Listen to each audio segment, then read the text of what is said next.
Romanticising My Homecoming. That would be a banger of a title, wouldn't it? Maybe not. Hi everyone, this is Carlo and welcome back to my channel. It's been a while, I know. I just came back from a little break in Italy. I went to visit my family and friends in Rome, it was really nice. Also managed to squeeze a few days in Milan to see more friends. I was a guest in a live podcast, and of course, as I always do, I wandered around to sketch and journal and illustrate my travel memories. This time I wanted to go for something different and have a more minimalist approach to the style of my journal and the amount of supplies that I brought with me. So this is the essential kit that I prepared before going.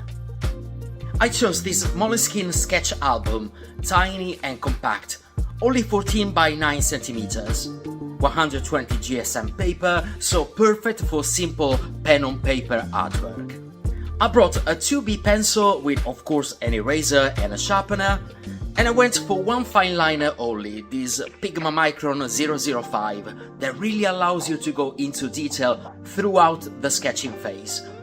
And I brought this Tombow brush pen in a light grey tone, which I used to add further shadows to the illustrations.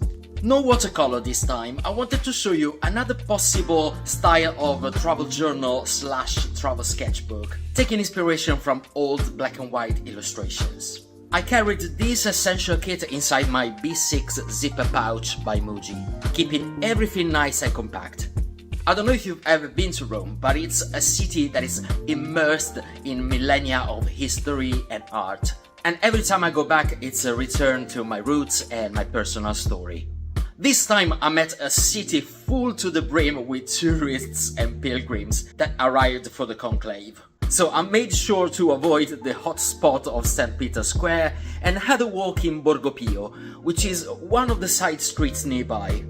It's full of character, a perfect depiction of what Rome is in spirit.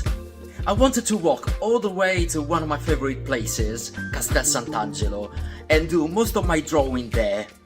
A parade of many beautiful, tall pine trees work as a welcome committee before unveiling Castel Sant'Angelo, and many of my memories of Rome are connected to these trees. So I decided to start my travel journal with an illustration spread across 2 pages. This is usually an easy way to give an image a show-stopping character, going beyond the boundaries of the single page.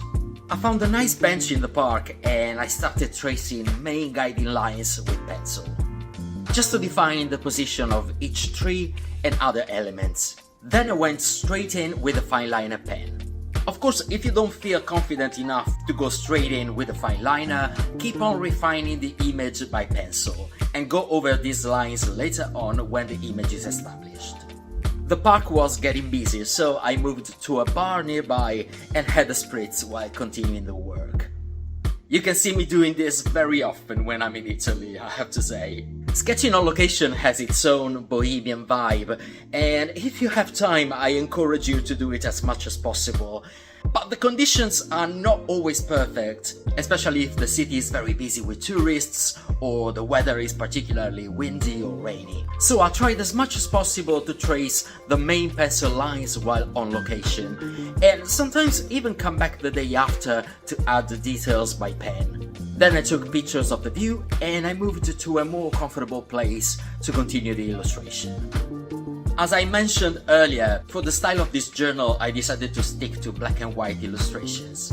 With the fineliner pen I wanted to make a very detailed work where possible, still trying not to overcomplicate it, and add a bit of very basic hatching to suggest the shadows. Hatching is the practice of adding small, closely drawn parallel lines to shade an image. We could talk about hatching extensively, maybe I will do a video about that. But in the meantime, as a quick tip in a nutshell, remember to always start from the border of the element and work towards the inside. And if the surface is flat, draw straight lines, whereas if the surface is curved, curve the lines accordingly to respect the natural shape of the item. I spent most of this Roman holiday in the area of Castel Sant'Angelo. I decided to draw a view of the river Tiber near Ponte degli Angeli, and in general I love to go and visit the statues on this bridge every time I come back. They're like familiar faces to me. Not him, he's an imposter. Visiting certain places of Rome every time I come back has become part of my ritual now that I'm an expat, exactly like visiting family and meeting friends. So I always go to my so-called posti del cuore. I love to walk in the shade of Via dei Coronari, crossing Piazza Navona with the Fontana dei Fiumi, and pop into the church of San Luigi dei Francesi to say hi to the 3 Caravaggio paintings that are very well preserved inside. I cross the street and I walk through Campo dei Fiori while the fruit stalls of the market are closing. Then of course the Pantheon, one of my favorite places, and I always take a seat at Volpe Pasini and work on my sketchbook while drinking, guess what? Exactly. I have always loved walking by myself. It's been therapeutical for me growing up, and I do it as much as I can, now that I also combine it with sketching and journaling. Another place that I never fail to visit is the Jewish Quarter. I love to find the fountain with the turtles, and one of my favorite inner courtyards in Rome, which is inside a building of which I never wanted to know the name. I just know where it is and I always go and visit.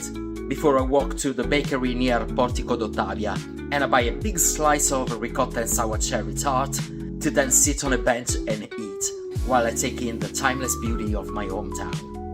During these days, I've read a book called The Last Summer in the City by Gianfranco Calligarich. And there's a paragraph that says that Rome is a secret part of you, a hidden beast. With her, there are no half measures.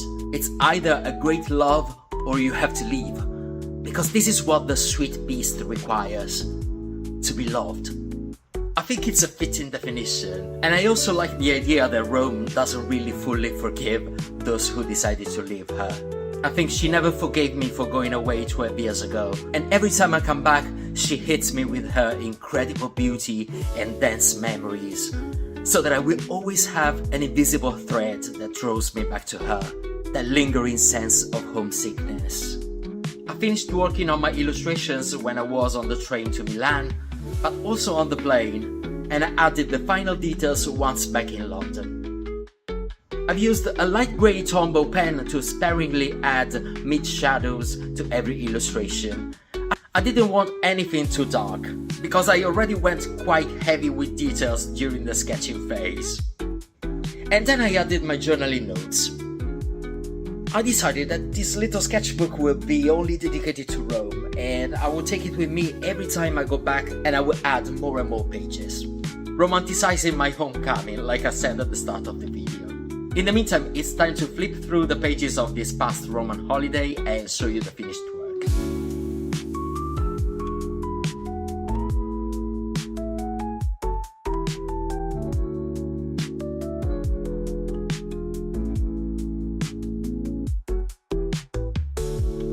I hope you liked this video and this journal a little different from my previous ones.